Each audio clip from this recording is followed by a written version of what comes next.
Good evening. आज हम आपको बताएंगे मानव संपदा में एसीआर और एपीआर को कैसे प्रीफिक्सिंग करनी है। एसीआर और एपीआर में जो प्रीफिक्सिंग में आ रही समस्याओं को देखते हुए ये वीडियो बनाया गया है। इसमें आप एसीआर प्रीफिक्सिंग करने से पहले कुछ रूल्स हैं, उन रूल्स को आप देख लीजिए, उसके बाद प्रीफिक्सिंग करना स्टार्ट करते हैं। सबसे फर्स्ट में दिख रहा है वर्कफ्लो जनरेशन रूल्स। रूल्स में नंबर 1 पे लिखा है, if reporting period is less than 90 days concern is not eligible to report an NRC will be certified by reporting officer for that period। अगर कोई भी आप कर्मचारी है या अधिकारी है, वो अपने किसी अधिकारी को अगर 90 दिन से कम रिपोर्ट कर रहा है, 90 दिन से रिपोर्टिंग रिव्यूइंग और एक्सेप्टिंग लेवल पे 90 डेज से अगर कम रिपोर्ट कर रहा है तो उसका एनआरसी पीरियड भरा जाएगा। एनआरसी का है नो रिपोर्टिंग सर्टिफिकेट। उसके बाद आता है if reporting officer are multiple and reporting period is greater than 90 days at any level during the reporting year, APR will be splitted. अगर 90 दिन से ज्यादा अगर कोई कर्मचारी किसी भी लेवल पे अगर रिपोर्ट कर रहा है तो मल्टीपल टाइम के लिए तो उसका स्प्लिट किया जाएगा। उसके बाद दिया गया है थर्ड नंबर में, if assessing reviewing accepting officer is not registered in Manav Sampada. जैसे कि सीएम हो गए हैं, मिनिस्टर्स हो गए हैं और एनी अदर ऑफिसर हो गए, जैसे कोई आईएएस अधिकारी आपके विभाग में था, भारत सरकार में चले गए हैं तो उनका मानव संपदा कोड जनरेट नहीं है। उस केस में आपको वहां पर जीरो फिल करना है। जीरो फिल करके आप वहां पर छोड़ देंगे तो वो एसीआर वहीं पे होल्ड हो जाएगी। और 4 नंबर में बताया गया है, all APR which are in hold position will be printed by office admin. अगर उस कंडीशन में होल्ड हो जाएगी जीरो डालने पे, ऑफिस एडमिन से प्रिंट करने का एक ऑप्शन आपको मिल जाएगा। And send manually to the respective officer for reporting, और उसको मैन्युअली भेज देंगे रिपोर्टिंग ऑफिसर के पास। मैन्युअली भेजने के बाद उसके बाद नंबर 5 में देखेंगे, all manual report all manual report APR data will be entered and manually report APR document will be uploaded by reporting officer for further reporting. उसके बाद जो रिपोर्टिंग जो उस पे मार्किंग देगा उसको मैनुअल ऑफिस एडमिन से उसको टाइप किया जाएगा और उसके बाद मैनुअल आए हुई हार्ड कॉपी को वो ऑफिस एडमिन से अपलोड कर दी जाएगी। ये रूल्स आपको देखने हैं। इसके बाद अब ऑफिस एडमिन से कैसे जनरेट करना है आपको वर्कफ्लो, वो हम आपको दिखाते हैं। यहाँ पर ऑफिस एडमिन आईडी से हम लॉगिन कर लेंगे। लॉगिन करने के लिए अपना यहाँ डिपार्टमेंट ले लेंगे और यहाँ पर हम लॉगिन कर लेंगे।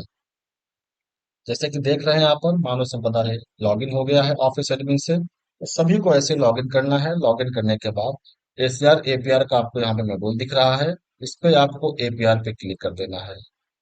एपीआर पे क्लिक करने के बाद आपको यहाँ पर 4 ऑप्शन दिख रहे हैं। Workflow creation, prefixing. Workflow creation पे हम क्लिक कर देंगे। क्लिक करने के बाद यहाँ पर बल्क पे करेंगे। बल्क मतलब है कि अगर एक ही ऑफिस में एक ही कैडर के काफी ऑफिसर हैं तो आप यहाँ पर बल्क में कर लीजिएगा।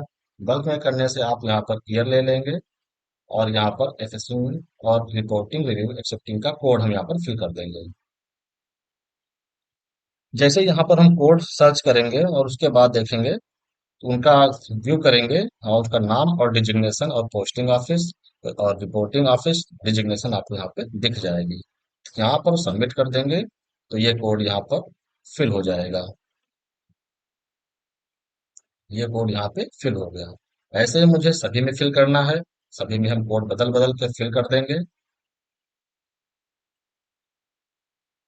उसके बाद जिस ऑफिस से हम लॉगिन करेंगे वो डिस्ट्रिक्ट वहां पर डिसेबल्ड रहेगा, रिपोर्टिंग ऑफिस डिसेबल्ड रहेगा।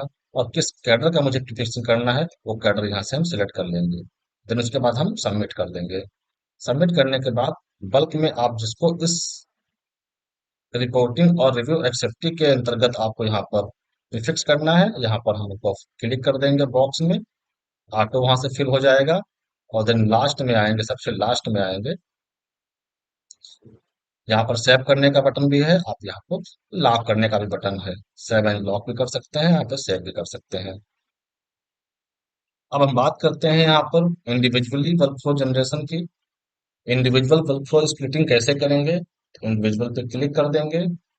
क्लिक करने के बाद यहाँ पूछता है किस वर्ष का आपको यहाँ पर फिक्सिंग करनी है, यहाँ पर ईयर ले लेंगे, और एचआरएमएस कोड यहाँ पर हम डाल देंगे। जो भी हमें एचआरएमएस कोड पता है वो यहाँ पर हम कोड डाल देंगे। कोड डालने के बाद यहाँ पर आपको टाइम डिसेबल इनेबल है, आप यहाँ पर टाइम को मैनेज कर सकते हैं।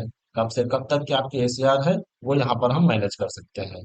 जैसे कि हम यहाँ पर चेंज कर दे रहे हैं, हम यहाँ पर ले ले रहे हैं अक्टूबर तक, 1 अक्टूबर तक। और उसके बाद यहाँ पर हमारे कौन से अधिकारी रहे हैं, तो हम यहाँ पर देखेंगे हमारे अधिकारी कौन से हैं, उनका हम यहाँ पर कोड डाल देंगे।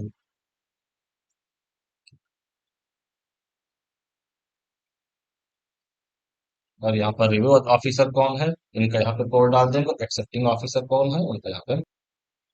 और उसके बाद यहाँ पर हम देख रहे हैं लिखा हुआ है एनआरसी। एनआरसी में आपको जरा ध्यान दीजिएगा, अगर एनआरसी में आपका कोई भी रिपोर्टिंग या रिव्यू एक्सेप्टिंग इस पीरियड में आपको 90 दिन से कम आप रिपोर्ट कर रहे हैं, उसके लिए हम यहाँ पे रिपोर्टिंग में एनआरसी में एस कर देंगे। रिपोर्टिंग में एस करने के बाद हमें एक पॉपअप ओपन होकर आ जाएगा। इस पॉपअप में देखिएगा किस पीरियड से किस पीरियड तक एनआरसी रहा है। हम मान लेते हैं किसी का एनआरसी 2023 में से अप्रैल से लेके 1 अप्रैल से लेके 2023 में,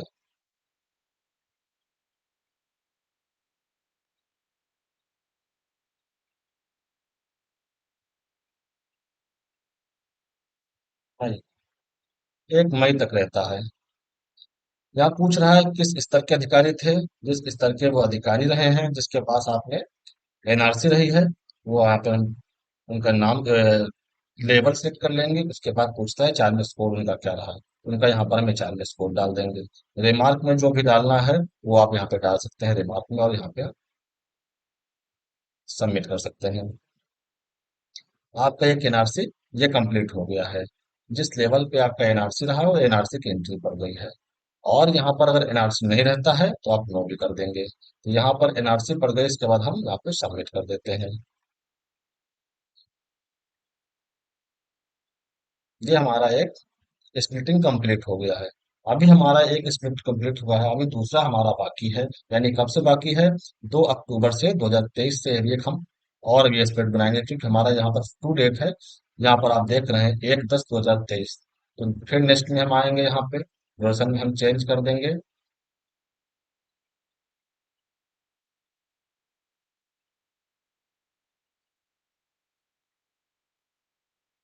ये हमने दूसरा ड्यूरेशन फिल कर दिया है। और यहाँ पर हम कोड यहाँ पर अगर चेंज करना चाहते हैं तो यहाँ पर हम कोड चेंज भी कर लेंगे। चेंज करना चाहते हैं वो यहाँ पर हम कोड चेंज कर लेंगे। और यहाँ पर अगर एनआरसी लागू होता है तो एस करके ऐसे एंट्री डाल देंगे, और एनआरसी लागू नहीं होता है तो यहाँ पे नो कर देंगे। नो करने के बाद एक एनआरसी डाल के दिखा दिया, एक बिना एनआरसी के दिखा देते हैं। ये आप सबमिट करेंगे। इसमें आपको लिख के आ गया मैसेज में स्प्लिट एपीआर सेव्ड सक्सेसफुली। ये आपका एसीआर सक्सेसफुली सेव हो गया है। अब यहाँ पर देखिएगा 2 पार्ट में हो गया है। यहाँ पर आपको दिख रहा है, आपको यहाँ पे 2 पार्ट में दिख रहा है एसीआर। और यहाँ से हम इसको देन फाइनल लॉक कर देंगे।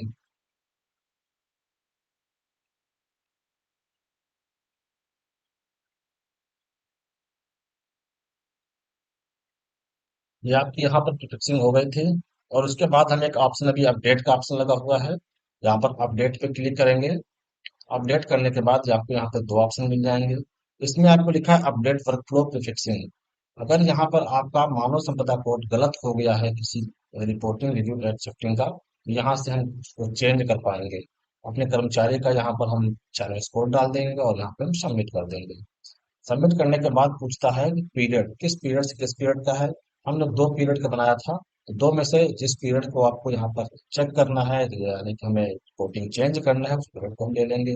और किस लेवल पे हमारा गलत हो गया था, तो हम मान लेते हैं एक्सेप्टिंग पे गलत हो गया था।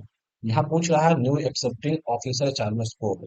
यहाँ पर नया चार्मस कोड हम डाल देंगे और डाल के हम यहाँ पे सबमिट कर देंगे। यहाँ पर कंटिन्यू कंफर्म टू अपडेट कर देंगे। वर्क फ्लो अपडेट हो गया है, आपके यहाँ पर जो गलत कोड था वो सही हो गया है। नेक्स्ट पे आते हैं। नेक्स्ट पे आते हैं वर्क फ्लो डिलीट करने के लिए भी आपको लास्ट में बता देंगे।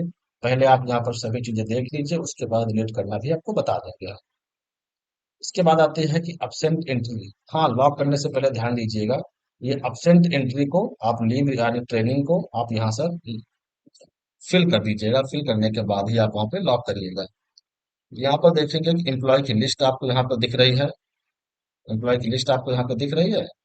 और उसके बाद या तो आप कोड पता है किसी कर्मचारी का जिसका आपको लीव की एंट्री डालना है, यहाँ पर हम कोड डाल के यहाँ पे सर्च कर देंगे। एम्प्लॉय है जिसकी प्रीफिक्सिंग किया गया है, इसमें लीव की एंट्री ऐसे हम कर पाएंगे कब से कब तक वो हमारा कर्मचारी है वो अब्सेंट है, यहाँ से हम इनकी एंट्री कर पाएंगे।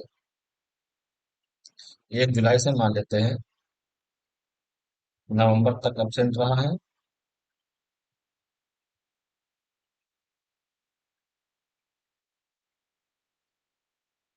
यहाँ पर हम डेट ले लेंगे, नवंबर। किस टाइप का रहा है, अगर सीसीएल कर रहे हैं, अब्सेंट रहे, कौन रहे हैं, ये अगर सभी लीव सभी प्रकार की है, अगर ट्रेनिंग पे रहे हैं तो ट्रेनिंग हम क्लिक कर देंगे और इसे हम सेव कर देंगे। ये हमारा इंटरेक्ट सेव हो गई है। सेव होने के बाद मल्टीपल टाइम के लिए यहाँ पर हम लीव की एंट्री डाल देंगे। लीव की एंट्री डालने के बाद यहाँ से हम फाइनल लॉक कर देंगे। यहाँ से फाइनल लॉक कर देंगे। उसके बाद आते हैं हम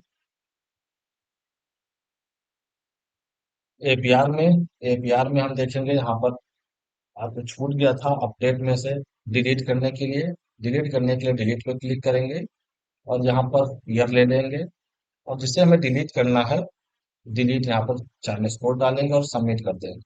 हाँ, इसमें अगर कर्मचारी ने कुछ लिख भी दिया है, कुछ गलत हो गया है, और यहाँ पर वो चार्लेस कर्मचारी ने अपना अंडरटेक पर क्लिक भी कर दिया है, तब भी यहाँ पर हम डिलीट करने का ऑप्शन मिल जाता है। यहाँ पर उसकी जो प्रीफिक्सिंग है वो कम्प्लीटली डिलीट हो जाएगी। जो उसकी प्रीफिक्सिंग है वो कम्प्लीटली डिलीट हो जाएगी। इसमें पूछ रहा है आपका 2 स्प्लिट था, कौन सा डिलीट करना है। जो भी हमें डिलीट करना है उस डिलीट वाले पे क्लिक कर देंगे। और ये कह रहा है current status for of the APR is workflow fixing. Workflow fix कर दिया गया। Do you still want to delete, इसमें हम कंफर्म कर देंगे। ये हमारा जो है फिक्सिंग डिलीट हो गया है। ऐसे मुझे इसको भी डिलीट करना है तो इसको भी हम डिलीट कर देंगे, और इसके बाद हम नया फिक्सिंग कर पाएंगे। इसके बाद हम देखते हैं रिपोर्ट में। रिपोर्ट में आप क्लिक करेंगे, यहाँ आपको वर्कफ्लो स्टेटस रिपोर्ट लगी है। इसमें आप देख रहे हैं एसीआर का ईयर, यहाँ पर हम ईयर सेलेक्ट कर लेंगे। अगर पोस्टिंग ऑफिस आपको लेना है तो पोस्टिंग ऑफिस दे सकते हैं, अन्यथा छोड़ सकते हैं। रिपोर्टिंग ऑफिस लेना है आपको, फिल्टर लगाने के लिए लगाया गया है कि कम से कम डाटा आए, आपको यहाँ से फिल्टर लगा सके। कैडर भी आपको वहाँ लेना है तो ले लीजिएगा, कैडर भी, अन्यथा इसमें भी आप आर सेट कर दीजिएगा। और इसमें हम देख रहे हैं करंट स्टेटस, क्लास 1 का देखना है, क्लास 2 का देखना है, और कितने ऐसे कर्मचारी हैं जिसका जनरेट हो गया है वर्क फ्लो, इसमें हम यस कर देंगे। वर्क फ्लो जनरेटेड यस में अब इनमें वो कर्मचारी दिखेंगे जिसका प्रीफिक्सिंग कंप्लीट हो गई है। जैसे कि इसमें हमने क्लास 2 में यस किया है, ये हमारा एक कर्मचारी है, इसकी प्रीफिक्सिंग ये कंप्लीट हो गई है। इसमें रिव्यू ऑफिसर का एचआरएमएस कोड है, और रिपोर्टिंग ऑफिसर का एचआरएमएस कोड है, और एक्सेप्टिंग ऑफिसर का एचआरएमएस कोड है। अब ऐसे ही हम देखते हैं यहाँ पर कितने लोग ऐसे हैं जिसकी प्रीफिक्सिंग नहीं हुई है। हम सर्च रिपोर्ट में क्लिक कर देंगे, और ये हमारे अधिकारी ऐसे हैं जिनकी प्रीफिक्सिंग नहीं की गई है, और आगे उनको आपको 4 में में पीरियड में आपको उसमें ब्लैंक आ रहा है। ये रिपोर्ट को आप ध्यान दीजिएगा। रिपोर्ट में आपके सभी क्लास 1 और क्लास 2 के ऑफिसर ही जाएंगे, अन्यथा किसी और क्लास के नहीं आएंगे। इसमें आपको क्लास भी दिख रहा है, जिस क्लास में आप सिलेक्ट करेंगे वही क्लास आपको यहाँ पे दिखाई देंगे। अगर अभी भी आपको किसी प्रकार की कोई समस्या आ रही हो तो कमेंट बॉक्स में आप बता दीजिएगा किस प्रकार की समस्या है, तो उसके लिए हम हर संभव प्रयास करेंगे कि आपकी समस्या का समाधान किया जा सके। ठीक है। Thank you.